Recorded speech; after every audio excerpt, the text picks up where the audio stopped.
தற்பொழுது மகாராஷ்டிர முதலமைச்சராக பாஜகவை சேர்ந்த தேவேந்திர ஃபட்னவிஸ் பதவியேற்றிருக்கிறார். அவர் பதவியேற்ற காட்சிகளை பார்க்கலாம்.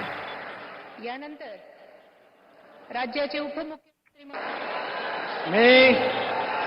मी देवेंद्र सरिता गंगाधरराव फडणवीस ईश्वर साक्ष शपथ घेतो की कायद्याद्वारे स्थापित झाले आहे अशा भारताच्या संविधानाबद्दल मी खरी श्रद्धा व निष्ठा बाळगेन.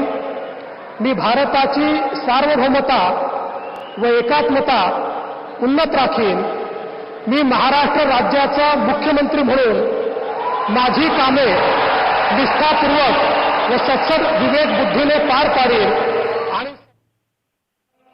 आणि देशाचे कर्तबगार आणि लोकप्रिय प्रधानमंत्री नरेंद्र मोदीजी व देशाचे कणखर गृहमंत्री अमितभाई शाह यांच्या भक्कम पाठिंब्याने आशीर्वादाने तसेच राज्यातील 13 कोटी जनतेच्या आशीर्वादाने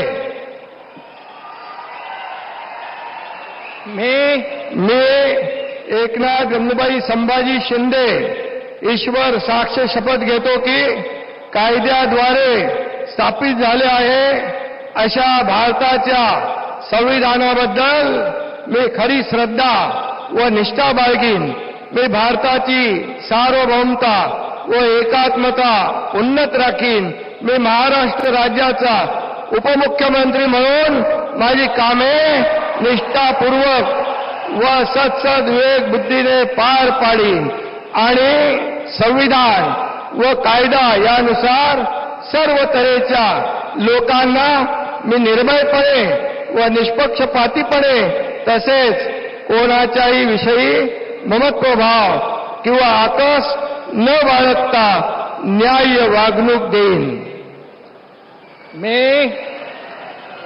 एकनाथ गंगूबाई संभाजी शिंदे ईश्वर साक्ष शपथ घेतो की महाराष्ट्र राज्याचा उपमुख्यमंत्री म्हणून माझ्या विचारार्थ आणली जाईल किंवा मला ज्ञात होईल अशी कोणतीही बाब असा उपमुख्यमंत्री म्हणून माझी कामे यथायोग्य पार पाडण्यासाठी आवश्यक असेल ते खेरीज करून एरवी मी कोणत्याही व्यक्तीला किंवा व्यक्तींना प्रत्यक्षपणे व अप्रत्यक्षपणे कळवणार नाही किंवा त्यांच्याकडे उघड करणार नाही.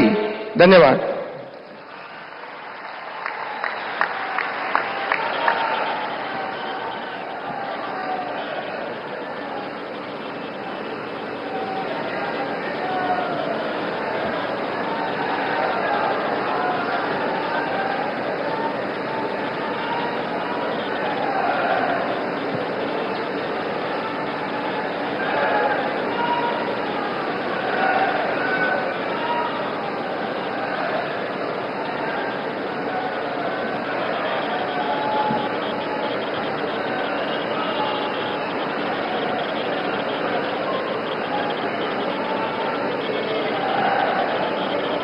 माननीय राज्यपाल महोदय, माननीय उपमुख्यमंत्री महोदय यांना पुष्पगुच्छ देतील.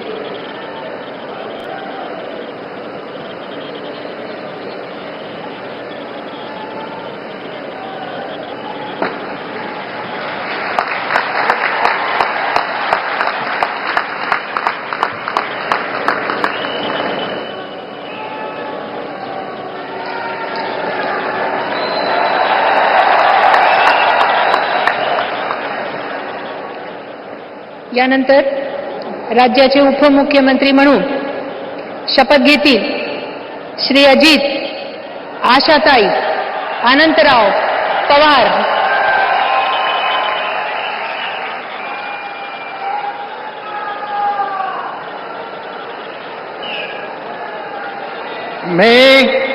मी अजित आशाताई अनंतराव पवार गांभीर्यपूर्वक प्रतिज्ञा करतो की कायद्याद्वारे स्थापित झाले आहे अशा भारताच्या संविधानाबद्दल मी खरी श्रद्धा व निष्ठा बाळगीन. मी भारताची सार्वभौमता व एकात्मता उन्नत राखीन. मी महाराष्ट्र राज्याचा उपमुख्यमंत्री म्हणून माझी कामे निष्ठापूर्वक व सद विवेक बुद्धीने पार पाडीन आणि संविधान व कायदा यानुसार सर्व तऱ्हेच्या लोकांना मी निर्भयपणे व निपक्षपातीपणे तसेच कोणाच्याही विषयी महत्वभाव किंवा आकस न बाळगता न्याय वागणूक देईल. मी अजित आशाताई अनंतराव पवार गांभीर्यपूर्वक प्रतिज्ञा करतो की महाराष्ट्र राज्याचा उपमुख्यमंत्री म्हणून माझ्या विचारार्थ आणली जाईल किंवा मला ज्ञात होईल अशी कोणतीही बाब असा उपमुख्यमंत्री म्हणून माझी कामे यथायोग्य पार पाडण्यासाठी आवश्यक असेल ते खेरीज करून एरवी मी कोणत्याही व्यक्तीला किंवा व्यक्तींना प्रत्यक्षपणे वा अप्रत्यक्षपणे कळवणार नाही किंवा त्यांच्याकडे उघड करणार नाही.